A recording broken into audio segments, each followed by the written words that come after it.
देखा, पढ़ा आपने इस क्वेश्चन को?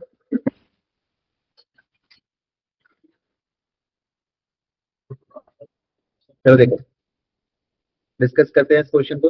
कहता है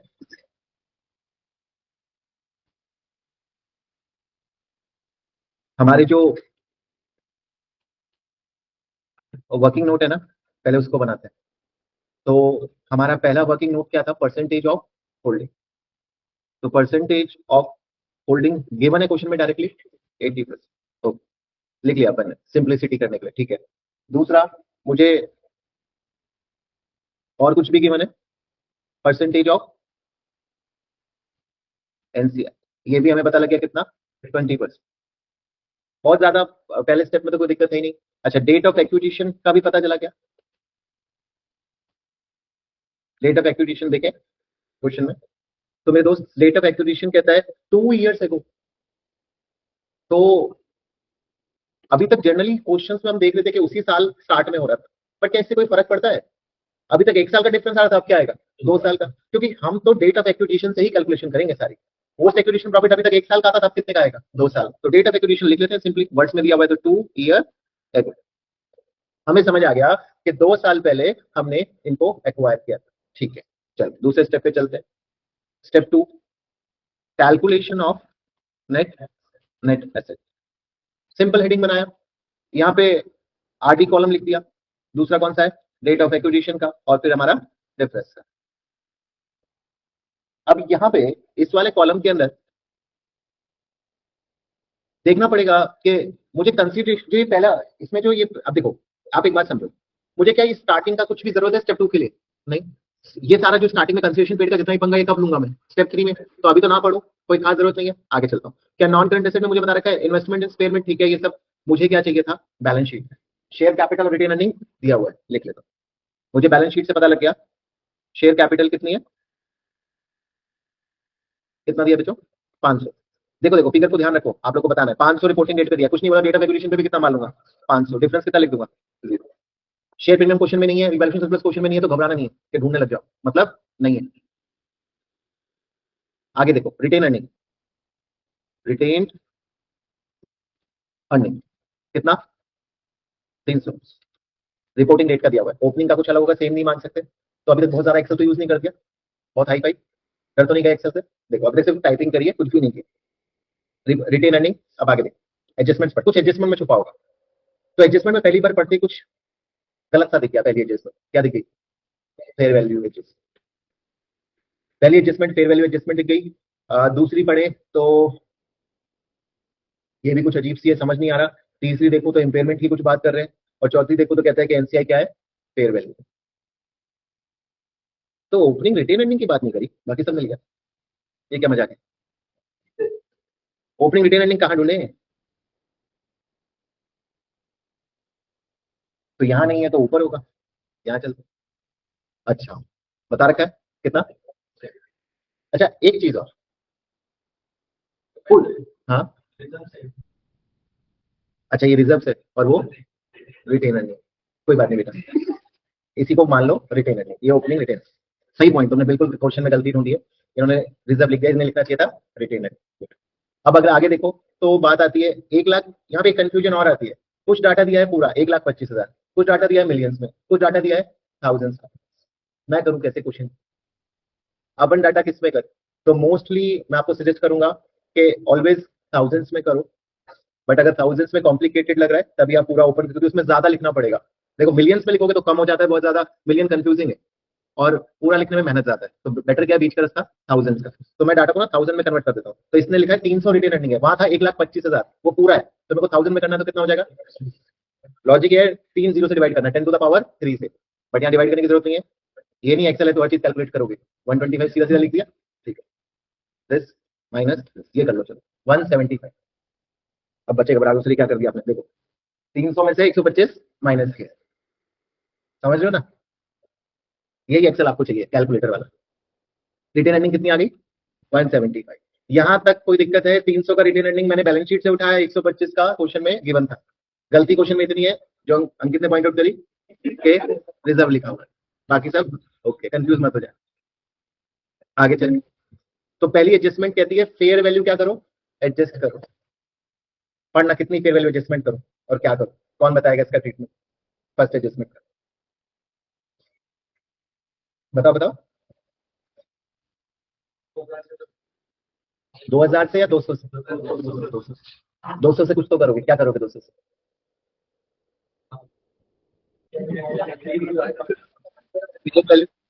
लिखो फेयर वैल्यू, बातें नहीं, एडजस्टमेंट, फेयर वैल्यू एडजस्टमेंट, 200 यहाँ भी और 200 यहाँ, ये आ गया जी। करते हुए एग्री, इतना बहुत मुश्किल है? अरे अभी बताया ना आपको कि अगर कोई भी फेयर वैल्यू एडजस्टमेंट है बुक में, इसने हमें डायरेक्टली डिफरेंस दे दिया, कह रहा है कि 2 लाख का डिफरेंस है, तो 2 लाख के डिफरेंस को मैंने कन्वर्ट करके 200 200 दोनों साइड लिख दिया। अच्छा, यहाँ पे एक बात बोली नहीं, बट अपन खुद से कर लेंगे क्या, एक्स्ट्रा। कैसे पता लगा? क्योंकि लाइफ गिवन है, तो 10 साल लाइफ है तो कितना डेप्रिसिएशन, 200 डिवाइड बाय 10। नहीं नहीं, लड़ाई मत करो, कोई बात नहीं। कितनी है? 5 साल। देख 5 साल, और ये मैंने कैसे किया, डिवाइड कर, बहुत मुश्किल फंक्शन लगाया ये, दोबारा देख लो एक बार फिर से। 200 को मैंने किससे डिवाइड किया? 5। डिवाइड का साइन कैसा होता है देख लो, 5 कैसा होता है देख लो, दिख रहा है? और एक चीज और कर सकते हो, क्योंकि ये फिगर हमें नेगेटिव में रखनी है, तो स्टार्टिंग में इक्वल टू के बाद माइनस का साइन रखोगे तो वो नेगेटिव में हो जाएगा। ठीक है, ये माइनस करना है ना हमें, तो -40। बट फेयर वैल्यू एडजस्टमेंट यहाँ पे खत्म नहीं हुआ, अभी हमने कौन सी एडजस्टमेंट पूरी करी है? फर्स्ट वाली। पहली एडजस्टमेंट तो हमने पूरे तरीके से डील कर ली, मतलब वर्किंग नोट में डील कर ली, बैलेंस शीट में रहती है। इसका बैलेंस शीट में क्या इंपैक्ट होगा? प्लांट मशीनरी 2 लाख से बढ़ेगा और डिप्रिसिएशन 40 का माइनस करना, याद रखना। अच्छा, अब दूसरी पे आ जाओ, ये आप बताओ, पहली तो मैंने ही सॉल्व करी है, दूसरी भी फेयर वैल्यू एडजस्टमेंट है या नहीं है? दिस इज ऑल्सो, यार एडजस्टमेंट्स को आइडेंटिफाई करना सीखो कि कौन सी एडजस्टमेंट आई है जो सर ने बताई। ये सेकंड वाली भी कौन सी है? Fair value. और अभी तो पहली दो में से ही आनी है, क्योंकि वही दो पढ़ाई है, तो अभी तो क्या दिक्कत आनी है? देखो इसका एडजस्टमेंट बताओ क्या होगा। ये भी दोनों जगह ऐड होगा माइनस होगा? सोच लो, ऐड होगा, क्योंकि ये भी क्या है? एसेट। किस नाम से एसेट है? Mint fresh. The brand is not included, उनकी खुद की स्टेटमेंट में इंक्लूड नहीं था। अगर बोला होता इंक्लूडेड था तब क्या करते? तब तो कुछ नहीं करते भाई, जब इंक्लूडेड है तो आप क्यों इंक्लूड करोगे? और लाइफ कितना दिया हुआ है? तो लिख लो ब्रांड, जो भी नाम है, नाम आपका कोई फर्क नहीं पड़ता। अब मेरे को जीरो कन्वर्ट करना नहीं आ रहा, कितना होगा? 250। Thank you for help. Zero. अच्छा, यहाँ पे क्या आ जाएगा? एक्स्ट्रा डेप्रिसिएशन नहीं, amortisation, divide by 10, putting negative sign. देख लो यहाँ तक एक्सेल के काफी सारे फॉर्मूले लगा दिए हैं, बहुत डिफिकल्ट होता जा रहा होगा, बट कोई बात नहीं, धीरे धीरे देखो।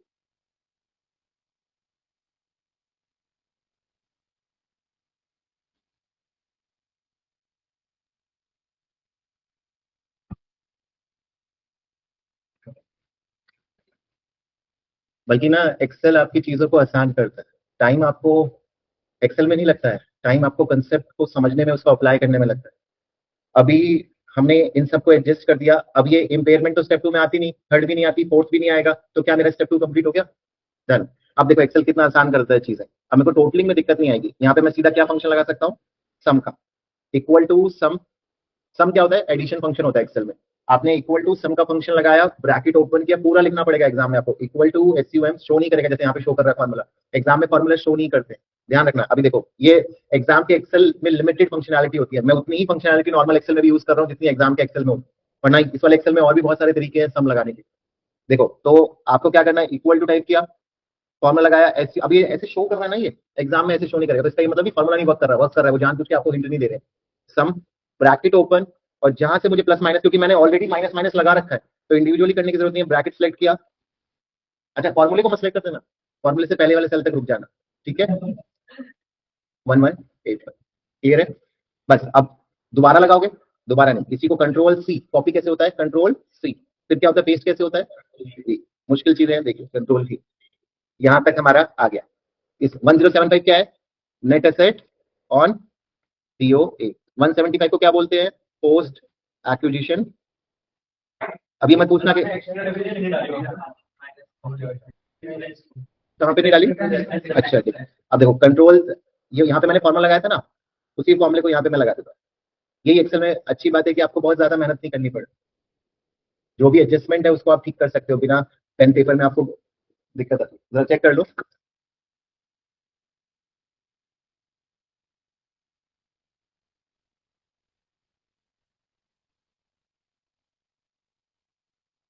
हालांकि मजे की बात यह है कि यहाँ पे एक गलती हुई है जो किसी ने पॉइंट आउट नहीं करी। क्या गलती करी हमने, पता? 2 साल लेंगे। हमने कितने साल लिए? 1 साल। हमारी आदत 1 साल की है ना। यहाँ पे क्या है, 2 साल बीत चुके हैं। तो डेट ऑफ एक्विजिशन से अभी तक 2 साल बीत चुके, तो डेप्रिसिएशन 40 नहीं आएगा, कितना आएगा? इंटू 80। और इसको भी क्या करना है, इंटू। अब ठीक है,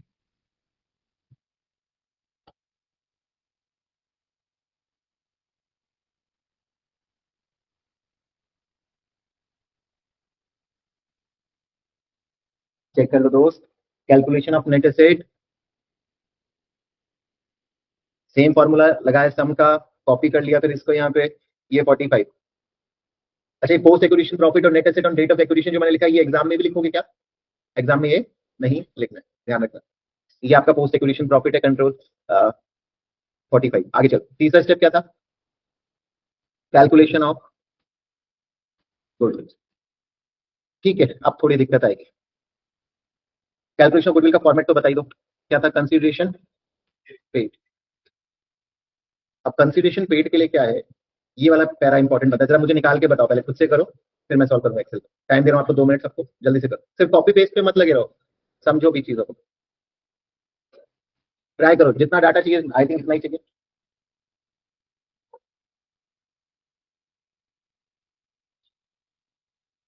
बताओ कितने फॉर्म में पेमेंट हुई है? 3 फॉर्म में पेमेंट हुई है, क्या क्या पेमेंट हुई है?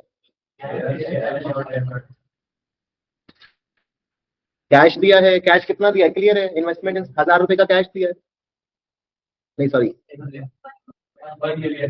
हाँ 1 मिलियन ही हुआ, 1000 का, ये भी 1 मिलियन, तो वो अलग बात है। 1000 का कैश दिया है, और क्या? Share exchange. शेयर एक्सचेंज कितने का हुआ है? 3,60,000 का। 200 इंटू 1.8। और डेफर्ड कंसिडरेशन कितनी होगी आपको? प्रेजेंट वैल्यू फैक्टर दिया हुआ है, सीधा मल्टीप्लाई करने से प्रेजेंट वैल्यू आ जाएगी। क्या बोला था? Appropriate discount factor for one receivable for 3 year, 3 साल बाद, मतलब 1 रुपए 3 साल बाद की आज वैल्यू क्या है? 0.75। 0.75 is today's value of 1 rupees after 3 year. तो 500 की आज क्या होगी? चलो मैं ही कर रहा हूं। देखो सुनो, peppermint initially paid cash consideration of 1 million. और मजे की बात यह है कि इन्होंने दोनों रिकॉर्ड ही नहीं करी है ना, cash consideration, sorry cash consideration सिर्फ रिकॉर्ड करिए, तभी कितने की आ रही है इन्वेस्टमेंट? 1000 की। बाकी दोनों चीजें रिकॉर्ड ही नहीं करी। क्या क्या रिकॉर्ड नहीं करी? डेफर्ड नहीं करी और शेयर नहीं करी। तो डेफर्ड रिकॉर्ड ना करने से एक गलती और हुई होगी, फाइनेंस कॉस्ट। देखो पहले से ही पता है आपको तो सर। कंसिडरेशन पेड में देखो, पहला लिखो, इसके 3 पार्ट बनेंगे। कैश पेड, ये भी कंसिडरेशन पेड में आएगा 1000। फिर share exchange. Sir share exchange कैसे निकालोगे, कैलकुलेशन करके दिखा दो। 200 इंटू 200 कैसे आया?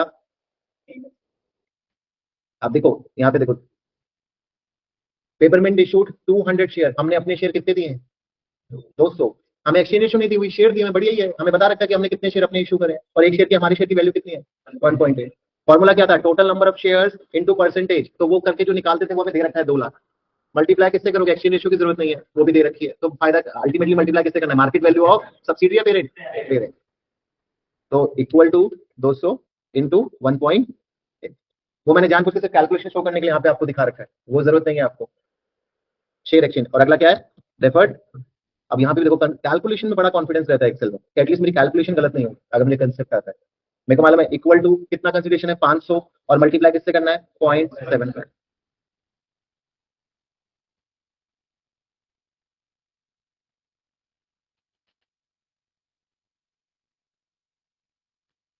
अब मैंने आपको ये फॉर्मुला जो शो किया, अच्छा अब ये जो मैंने फॉर्मुला शो करने के लिए जो फॉर्मुला लगाया ना, ये आपके काम नहीं करेगा। ये मैंने एक्सेल का एडवांस फॉर्मुला, टेक्स्ट फॉर्मुला लगाया, तो सारे फॉर्मुले नहीं है आपके पास, ये तो मैंने बस आपको शो करने के लिए लगाया, ठीक है? तो हमारा कंसिडरेशन पेड आ जाएगा, टोटल कितना हो गया कंसिडरेशन पेड का? दिस 1,735। आगे देखो, एनसीआई। तो एनसीआई तो मेरे ख्याल से डायरेक्ट गिवन था एडजस्टमेंट में, या हमें कुछ मेहनत करनी है एनसीआई के लिए? कोई मेहनत नहीं करनी, 3,80,000 का, तो मैं 380 का एनसीआई में लिख लेता हूं। तो टोटल कितना आ गया? हालांकि ये सब टोटल बार बार करने की आपको जरूरत भी नहीं है, ये तो मैं आपको सिंपली समझ आया भी, बेस क्वेश्चन है, डायरेक्ट भी कर सकते हो। तो एनसीआई आ गया, इसमें से क्या माइनस करोगे दोस्त? अब सर नेट एसेट कैसे मिलेंगे? भूल गए, अभी निकाला आपने? अच्छा, एक्सेल में ना माइनस करके मैं रेफरेंस भी कर सकता हूँ, ऊपर के डाटा को दोबारा टाइप नहीं करना चाहता, तो ये मैंने रेफरेंस कर, समझ आई रेफरेंसिंग? इक्वल टू जो डाटा आपको जाना है उसको आपने रेफरेंस कर दिया 1075। तो कितना आंसर आ गया? दिस ऑलरेडी माइनस पुट किया था इसलिए 1040। ये क्या आ गई दोस्त? गुडविल। और मजे की बात इसमें एक और चीज होनी है, इम्पेयरमेंट कितना दिया हुआ है वो भी कैलकुलेट करके। अच्छा ये फुल गुडविल है पार्शियल गुडविल है? नॉलेज के लिए बस ये ध्यान रखना, ये फुल गुडविल है। तो इम्पेयरमेंट का हिस्सा दोनों को मिलेगा। कितना इम्पेयरमेंट दिया है? -258।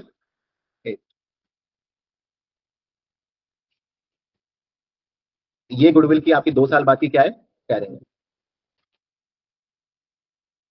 देख लो।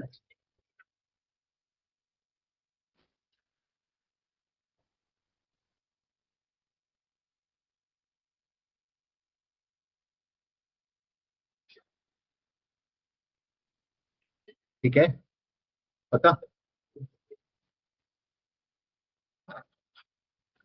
हाँ जी दोस्त, क्लियर है यहाँ तक? समझ आ रहा है? देखो, consideration paid, cash paid 1000, share exchange 360, deferred consideration. कोई भी नहीं समझ आ रहा हो कि सर आपने कोई कैलकुलेशन कैसे करी है तो प्लीज बताओ मेरे को। ठीक है सर तक? गुडविल। अच्छा फोर्थ स्टेप क्या था? हालांकि आप दोनों ऑप्शन देख सकते हो, जैसे मैं वर्किंग नोट क्या बना रहा हूँ, साइड बाय साइड। साइड में सॉल्यूशन करूंगा यहाँ पे, और यहाँ पे वर्किंग नोट। कई बार वर्किंग नोट पूरे नीचे बनाना भी प्रेफर करते हैं, ऊपर सॉल्यूशन, वो भी ओके है, जैसा आपको कन्वीनियंट लगे। कैलकुलेशन ऑफ एनसीआई, तो एनसीआई सबसे पहले कौन से चाहिए? एनसीआई एट डीओए कितना है? इक्वल टू, ऊपर अभी लिया था अपन ने 380। अच्छा, post acquisition profit share. NCI को पोस्ट एक्विजिशन प्रॉफिट में कितना शेयर मिलेगा? पोस्ट एक्विजिशन प्रॉफिट है कितना दोस्तों? 45। इस 45 का कितना मिलेगा? पॉइंट 20%, 0.29 मिलेगा। और क्या मिलेगा? इम्पेयरमेंट का लॉस। तो इक्वल टू, माइनस का साइन लगाया, impairment, sorry minus already put है उस पर, जरूरत नहीं है। 258 इंटू 0.2, सम कर दो सारा। 337, चेक कर। 337 पे एनसीआई आ गई मेरे बैलेंस शीट में, जाएंगे फिफ्थ स्टेप पे चलते हैं। अगर देखो तो हमने सारी एडजस्टमेंट करी थी। अब फिफ्थ में ना एक गलती, फिफ्थ में एक चीज ध्यान रखनी है आप लोग को, देखते हैं कौन ध्यान रखता है। क्या निकालना है फिफ्थ में? Group return. सबसे पहले क्या लोगे? पेरेंट रिटेन अर्निंग कितना दिया बताओ? कितना? 1400। देख के बताओ जल्दी बच्चों। 1400 पेरेंट का रिटेन अर्निंग आ गया। अब इसको क्या देंगे हिस्सा? Post acquisition profit. तो इसको भी मिलेगा, बट इसे कितना मिलेगा?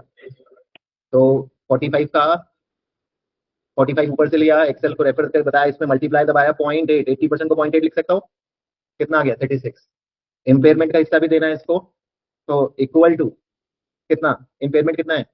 258 नेगेटिव में इंटू 0.8, ये हो गया। और कुछ आएगा क्या वो बताओ? फाइनेंस कॉस्ट, बिल्कुल। अब बताओ, पहले फाइनेंस कॉस्ट को साइड में निकाल लेते हैं। कितनी फाइनेंस कॉस्ट बनेगी? इंटरेस्ट रेट कितना दिया हुआ है? डेबिट और क्रेडिट, फाइनेंस कॉस्ट। और ये बस आपको समझाने के लिए एंट्री पास कर रहा हूँ, एग्जाम में एंट्री मत पास करने लग जाना। डेफर्ड कंसीडरेशन कितना अमाउंट है? 500, नहीं प्रेजेंट वैल्यू कितनी थी? देखो कुछ भी मेहनत नहीं करी, जाओ अपने 375 पे मल्टीप्लाई करो, कितना परसेंट है? बट 2 साल। तो यहाँ पे क्या करना? ब्रैकेट ओपन करना। अब समझना ये चीज, 10% को मैं क्या लिख सकता हूँ? 1.1। 10% को फैक्टर बनाऊंगा तो 1 प्लस आर 1.1 लिख सकता हूँ। 1.1 का पावर कितना? 2। ये ध्यान रखना है। एक बार फिर से शो कर रहा हूँ क्या किया मैंने।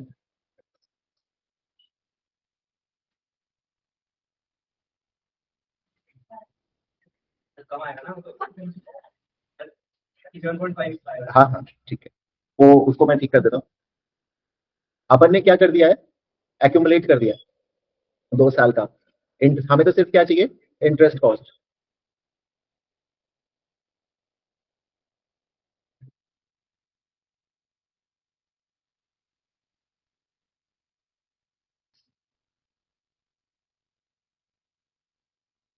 क्या करो इसके लिए, बेस्ट तरीका ये है।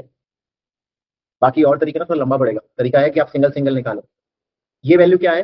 2 साल का ऐड करके, और विदाउट 2 साल ऐड करके वैल्यू कितना था? दिस माइनस, यही था। तो आ गया फाइनेंस कॉस्ट। समझ गए कैसे निकाला मैंने? ये एंट्री यहाँ पे गलत हो जाएगी फिर। इसको क्या बोलोगे आप? ये बेसिकली है क्या?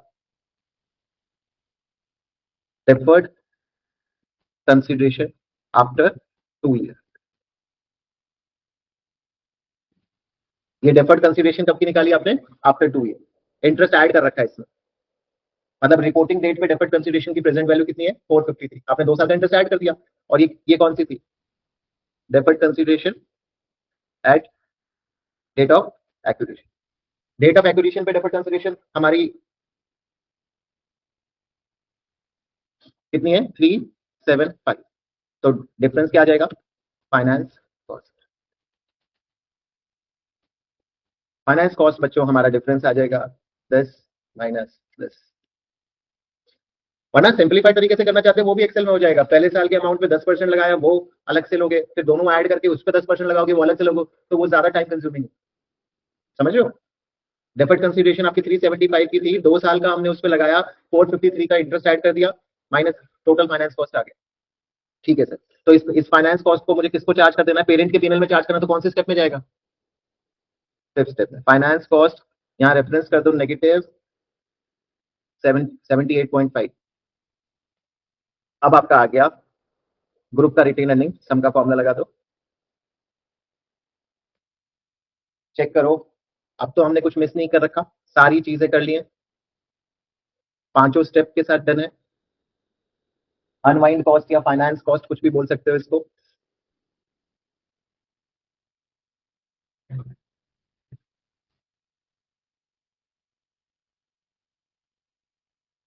ठीक है, अब देखो, तो अब हमारा फाइनल स्टेप क्या है बच्चों? Balance sheet. 5 स्टेप्स करने के बाद now you can easily move on to balance sheet. Group statement of financial position आप बना सकते हो। अब इसको बनाने के लिए क्या करना है? तो प्रॉपर्टी प्लांट इक्विपमेंट सबसे पहले क्या ले लेंगे? पीपीई। कितना है? प्रॉपर्टी प्लांट इक्विपमेंट लिखा, दोनों प्लस कर लो, 5500 प्लस 5500 प्लस 1500। और यहाँ ध्यान रखना क्या? फेयर वैल्यू एडजस्टमेंट 200 ऐड होगा, और क्या ऐड होगा? सॉरी, माइनस 7120 का एक बार चेक कर लो जल्दी से। ठीक है, एकदम 7120। आगे देखते हैं। इन्वेस्टमेंट ये आएगी या नहीं आएगी? कैंसिल हो जाएगी। इन्वेस्टमेंट इंट्रा ग्रुप है, नहीं आएगी। उसके लिए क्या आएगा? गुडविल। कितनी गुडविल आएगी? रेफरेंस कर दो, अभी निकाला ना अपने स्टेप 3 में। गुडविल का कैरिंग वैल्यू डालोगे, 782 का गुडविल आ जाएगा। चेक कर, 782 का गुडविल आ जाएगा। अच्छा, एक और चीज हम मिस कर गए, क्या आएगी? ब्रांड। एक नया ब्रांड भी रिकॉर्ड किया था मिंट फ्रेश के नाम से। ब्रांड कितना अमाउंट का ब्रांड था? 250 का तो था, बट उसमें कुछ अमोर्टाइजेशन भी तो लगी थी, फिर 50 की 2 साल की। तो ब्रांड कितना आ गया? 200 का। ठीक है, हो गया, डन हो गया प्रॉपर्टी प्लांट इक्विपमेंट। उसके बाद चलते हैं करंट एसेट्स पे। अभी बहुत ज्यादा मैं फॉर्मेटिंग पे ध्यान नहीं दे रहा हूँ। इन्वेंट्री, बहुत ज्यादा फॉर्मेटिंग की आपको भी स्ट्रेस नहीं लेना है स्किल लेवल पे। अच्छा, तो इन्वेंट्री कितना लूं? 550 प्लस 100। हमेशा ध्यान रखो, क्या इन्वेंट्री पे पूरे क्वेश्चन में कोई एडजस्टमेंट थी? नहीं थी, तो मेरे को सिंपली बस ऐड करना है। ये तो सिंपल कर सकते हैं, 650। आगे देखो, रिसीवेबल्स, रिसीवेबल में कोई एडजस्टमेंट थी? कोई इंट्रा ग्रुप की हो, कोई भी एडजस्टमेंट तो नहीं थी। कितना अमाउंट आ गया? 600। आगे क्या है? कैश 250। तो आपको ये तो पता लग गया कि मेरे को टोटल लाना कितना है, 960। एग्जाम में आपका टोटल मैच नहीं होता, कोई दिक्कत नहीं है, स्टेप्स मार्किंग है। बार बार मैं ये बात समझाता हूँ बच्चों को। अब बहुत ज्यादा मैचिंग करने में 12th का एग्जाम नहीं है कि आपको मैच करके ही आना है। और इवन आप टोटल करके भी नहीं आते हो तो भी आपको 1 मार्क्स भी रिडक्ट नहीं होगा। टोटलिंग के कोई मार्क्स ही नहीं होते। ये जो मैंने सम किया ना 9602, ये करने की भी जरूरत नहीं है आपको एग्जाम। उनके मार्क्स हर आइटम के होते हैं। जैसे आपने पीपी 7120 लिखा, वो इसके आपको 2 मार्क्स देंगे। जो भी है वेरिफिकेशन, गुडविल लिखा, इसके हो सकते हैं 2 मार्क्स हो। जितना ज्यादा कॉम्प्लिकेटेड होगा 2 से 3 मार्क्स हर एडजस्टमेंट के होते हैं। ब्रांड लिखने का 1 मार्क्स हो सकता है, इन्वेंट्री का हाफ मार्क्स। हाफ मार्क्स तो टोटल करके लिखने के भी है। मतलब कुछ नहीं आता तो आपने सिर्फ स्टडी किया तो हाफ आपको 1.5 मार्क्स तो इन तीनों के भी मिलेंगे। ठीक है, तो टोटल कितना आ गया दोस्त? 9602। अभी भी देखो हम कितनी चीजें मिस करते हैं, ये क्योंकि कई सारी चीजें होती है ना, वो भूल जाते हैं, गलती ये करते हैं। कंसेप्ट सभी को आता है समझ, पर प्रैक्टिस ना करने से वो दिक्कत होने लगती है। अब देखो, शेयर कैपिटल है, पेरेंट सब्सिडी की तो कट जाएगी, सब्सिडी के शेयर कैपिटल रिटर्निंग सब खत्म हो जाएगा, और पेरेंट का रिटर्निंग खत्म हो जाएगा। सिर्फ क्या लेके जाते हैं कंसोलिडेशन में? Share capital. अब मुझे बताओ शेयर कैपिटल कितनी लिखूं? अब एग्जाम में आप तो 2000 लिख दोगे, बट आप ये भी सोचो कि आपने शेयर इशू भी तो करे हैं 2 लाख के, तो 200 के शेयर तो 2200 की होगी ना।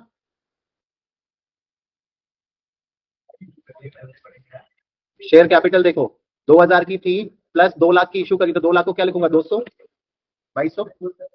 आगे देखो, अरे फोकस रखो, रिटेन अर्निंग। तो रिटेन अर्निंग की अगर बात करें तो रिटेन अर्निंग के लिए भी कुछ नहीं करना, सीधा स्टेप 5 से लिंक कर दे, यही है, स्टेप 5 से आपने लिंक कर दिया। और कुछ आएगा क्या इक्विटी साइड में, जल्दी से बताओ। एनसीआई आ जाएगा। अच्छा, एनसीआई ध्यान रखना, नॉन करंट लायबिलिटी से ऊपर और कैपिटल के नीचे दिखाते हैं, बीच में अलग से दिखाते हैं इसको हम, तो इसको अलग से दिखाएंगे। एन एनसीआई कितना है, ये भी अगेन स्टेप 4 हमने मेहनत किया था 3 तो आपको इसलिए इन स्टेप्स में टाइम लगाना है क्योंकि बाद में सिर्फ एक्सरसाइज क्या रह जाती है, लिंकिंग की। एनसीआई हो गया, अब उसके बाद नॉन करंट लायबिलिटीज कुछ है क्या कंपनी पे, चेक करते हैं बैलेंस शीट को। अगर आप बैलेंस शीट में जाओगे तो नॉन करंट लायबिलिटी कितने की है, 3000 और 400, ठीक है। मैं लिखता हूँ equal to 3000 plus 400 plus deferred consideration. गलतियां छोटी छोटी ध्यान रखनी है कि वो डेफर्ड कंसीडरेशन भी तो एक नई लायबिलिटी आ गई है, और कोई कंटीन्यूअस लायबिलिटी तो थी नहीं यहाँ पे। कितनी है डेफर्ड कंसीडरेशन, नहीं नहीं, अब तो ईयर एंड की आएगी ना, वो कितनी थी ईयर एंड वाली, और नीचे हमने कैलकुलेट, हाँ ये 2 साल बाद की कितनी है, इंटरेस्ट ऐड करके आएगी ना। तो देख लो, यहां तक समझ आ रही है चीज। नॉन करंट लायबिलिटी कितनी आ गई हमारी, क्वेश्चन में कुछ करंट लायबिलिटी भी गिवन है क्या, हाँ,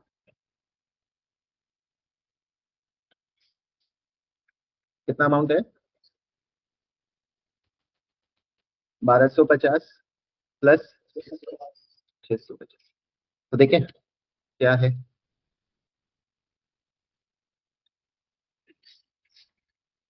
9942। हमने क्या मिस किया है बताओ, क्या चीज है, कोई ना कोई पॉइंट तो हमने कुछ मिस तो किया ही है इसमें, तभी हमारा मैच नहीं हो रहा। क्या मैच नहीं हो रहा, देखो जरा,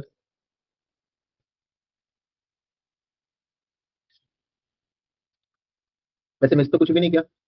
अच्छा, हमने मिस ये किया है कि इन्होंने जो शेयर इशू करे वो कितने पे इशू करें, 1.8 पे। तो जब शेयर 1.8 पे इशू करें तो हमने तो $1 के हिसाब से ऐड कर दिया, बट 0.8 का शेयर प्रीमियम तो लिया ही नहीं। तो यहाँ पे एक और चीज आनी थी, यहाँ पे आपका शेयर प्रीमियम भी आएगा, कितना, इक्वल टू 200 इंटू 0.8, 160 का। अब हमारी बैलेंस शीट मैच करें। अच्छा, एक चीज ध्यान रखना, जैसे अभी मैंने किया, एक चीज मैं आपको दिखाता हूँ, ये मैंने एक सेल डाल दिया बीच में, आपने देखा, मुझे कुछ ऐड करना था तो मैं बीच में सेल डाल सकता हूँ एक्सेल में। मतलब मेरे को शेयर कैपिटल और रिटेन अर्निंग के बीच में शेयर प्रीमियम लिखना था तो मैं सेल डाल के कर सकता था, बट ये एग्जाम में अलाउड नहीं। आपको ये सेल डालने की फैसिलिटीज एग्जाम के एक्सेल में नहीं मिलेगी, तो मैं इसको तो रिमूव कर देता हूँ। फिर अगर एग्जाम में अपन कैसे करेंगे, तो जो भी एरिया हमें करना है उसको कंट्रोल एक्स करके कट करके नीचे ले जाएंगे, पूरे एरिया को कंट्रोल एक्स करके नीचे वहां पे स्पेस बनाएंगे, एक्स करके पेस्ट कर लेंगे। मान लो मुझे रिटेन अर्निंग और शेयर प्रीमियम के बीच में स्पेस चाहिए, तो मैं क्या करूंगा, इस पूरे एरिया को कंट्रोल एक्स किया, थोड़ा नीचे के सेल में पेस्ट कर लिया, स्पेस आ गया। यही चीज एग्जाम में आपको ध्यान रखनी है। अगर कॉपी पेस्ट से आपका काम चलेगा, मतलब कंट्रोल कट पेस्ट से आपको काम करना है। तो ये आपका कंसोलिडेशन का एक बेसिक क्वेश्चन है with 2 major adjustments of fair value और कंसीडरेशन पेज। तो ध्यान यही रखना है कि कैसे उसको लिंकेज को ठीक रखना है एक्सेल के अंदर। बहुत ज्यादा एक्सेल का तो इशू है नहीं, कंसेप्चुअल मेन इशू, उसका ध्यान रखना। चलो take care all of you, आज के लिए इतना ही रखते हैं, बाय बाय।